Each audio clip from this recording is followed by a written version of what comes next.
রোজ রোজ রুটি পরোটা খেতে ভালো লাগে না? তাহলে তৈরি করে নিন এরকম একটা রেসিপি। তো চলুন রেসিপিটা আমি কিভাবে তৈরি করেছি দেখে নেওয়া যাক। নমস্কার বন্ধুরা, সরস্বতী কুকিং চ্যানেলে আপনাদের সবার স্বাগত। দেখুন এখানে আমি একটা মিক্সিং বোল নিয়েছি। মিক্সিং বোলের ভিতরে এখন আমি নিয়ে নেব 2 কাপ আটা। এটা গমের আটা, যে আটাটা দিয়ে আমরা রুটি খেয়ে থাকি সেই আটাটা নিয়েছি। তো 2 কাপ আটা নিয়ে নেব।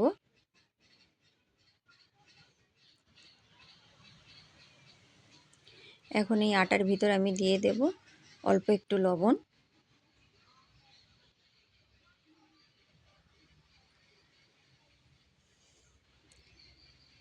দিয়ে দেব আমি কুচানো পেঁয়াজ, দিয়ে দেব অল্প একটু লঙ্কা কুচি, দিয়ে দেব অল্প একটু আদা কুচি। তো সমস্ত কিছু দিয়ে আমি অল্প অল্প করে জল দিয়ে একটা ব্যাটার তৈরি করে নেব। তো দেখুন অল্প অল্প করে জলটা দেব, একবারে কিন্তু বেশি জল দেওয়া যাবে না, অল্প অল্প করে দিতে হবে, দিয়ে একটা ব্যাটার তৈরি করে নিতে হবে।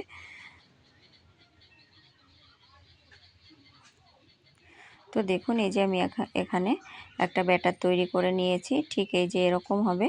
তো এটাকে এবার আমি একটু সাইডে সরিয়ে রেখে দেব। তো এখানে আমি উনানে একটা কড়াই বসিয়ে দিয়েছি। তো কড়াইটা গরম হয়ে গেছে, কড়াইতে দিয়ে দেব অল্প একটু সর্ষের তেল। তেলের ভিতর তেলটাকে আমি একটু কড়ার চারিদিকে একটু নাড়িয়ে চাড়িয়ে দেব। এরপর আমি দিয়ে দেব অল্প একটু পেঁয়াজ কুচি, দিয়ে দেব লঙ্কা কুচি, দিয়ে দেব আদা কুচি। তো সমস্ত কিছু দিয়ে আমি পেঁয়াজটাকে একটুখানি নেড়ে চেড়ে ভেজে নেব।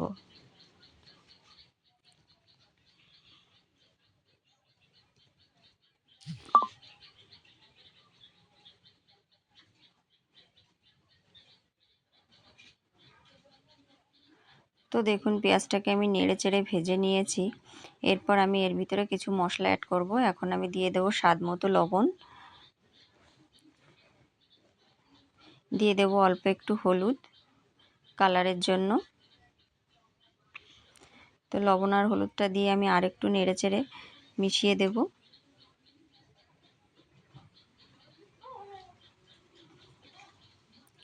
এরপর আমি এর ভিতরে দিয়ে দেব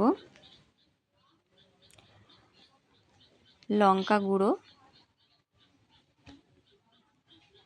দিয়ে দেব গোলমরিচ গুঁড়ো,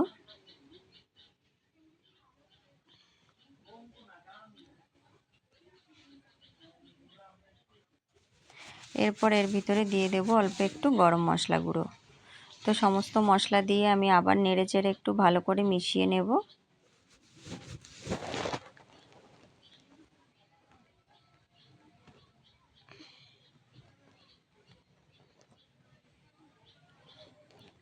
এরপর আমি এর ভিতরে দিয়ে দেব সেদ্ধ করে রাখা আলু। তো দেখুন আলুটাকে আমি সেদ্ধ করে একটুখানি ম্যাশ করে রেখে দিয়েছিলাম। তো সেই আলুটাকে আমি এর ভিতরে দিয়ে দেব, দিয়ে ভালো করে নেড়ে চেড়ে মিশিয়ে নেব।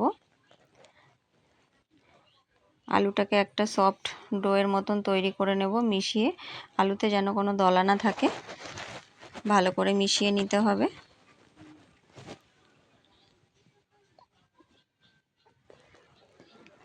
তো দেখুন আলুটাকে আমি ভালো করে নেড়ে চেড়ে মিশিয়ে নিয়েছি। এবার এটাকে আমি উঠিয়ে নেব। তো দেখুন বন্ধুরা আমি এটাকে নামিয়ে নিয়েছি। এরপর আমি উনানের পরে একটা ফ্রাই প্যান বসিয়ে দিয়েছি, আর ফ্রাই প্যানটা গরম হয়ে গেছে। ফ্রাই প্যানের ভিতর আমি এবার অল্প একটু বাটার ব্রাশ করে নেব।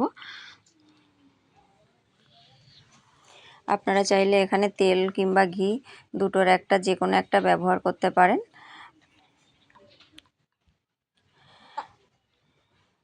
তো দেখুন যে ব্যাটারটাকে আমি তৈরি করে রেখেছিলাম সেই ব্যাটারটা অল্প একটু করে দেব, আর ফ্রাই প্যানের চারিদিকটায় আমি হাতাটার সাহায্যে একটুখানি ছড়িয়ে দেব।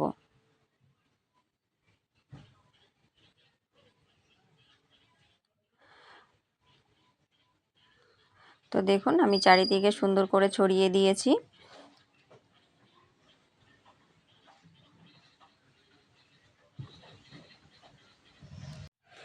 তো দেখুন এটা হয়ে এসছে। এরপর যে আমি আলুটা তৈরি করে রেখেছিলাম সেই আলুটা গোল করে একটুখানি চ্যাপ্টা করে নিয়েছি।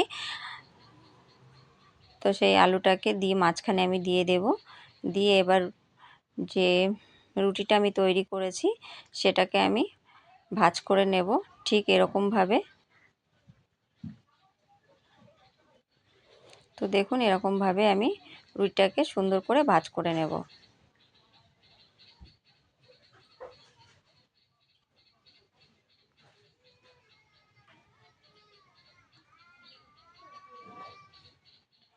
তো দেখুন বন্ধুরা, মাখা বেলা ঝামেলা ছাড়াই সহজেই তৈরি করে নিন এই রেসিপিটা। তো দেখুন বন্ধুরা, আমি সমস্ত টিফিনগুলো এরকমভাবে তৈরি করে নেব। আর এটা খেতে কিন্তু ভীষণই মজার হয়, অবশ্যই একবার বাড়িতে তৈরি করবেন। তো দেখুন এবার এটাকে আমি উঠিয়ে নেব, এটা হয়ে গেছে। তো দেখুন ঠিক এরকমভাবে সমস্তগুলো কিন্তু আমি তৈরি করে নেব। তো দেখুন এই যে আমি সমস্তগুলো তৈরি করে নিয়েছি বন্ধুরা। এটা দেখতে যেমন সুন্দর হয়েছে, খেতে কিন্তু ততটাই মজার হবে। তো অবশ্যই বাড়িতে তৈরি করুন। আর রেসিপি ভালো লাগলে লাইক কমেন্ট শেয়ার করবেন। আর প্লিজ চ্যানেলটিকে সাবস্ক্রাইব করে আমার পাশে থাকবেন। ভালো থাকবেন, সুস্থ থাকবেন। অসংখ্য ধন্যবাদ। তো দেখুন বন্ধুরা, আমি একটা ভেঙে দেখাচ্ছি যে ঠিক ভেতরটা কেমন হয়েছে আর কতটা নরম সফট তুলতুলে তৈরি হয়েছে। তো দেখুন এই যে ভীষণই মজার হয়েছে বন্ধুরা। অবশ্যই তৈরি করুন, তৈরি করে খেয়ে দেখুন।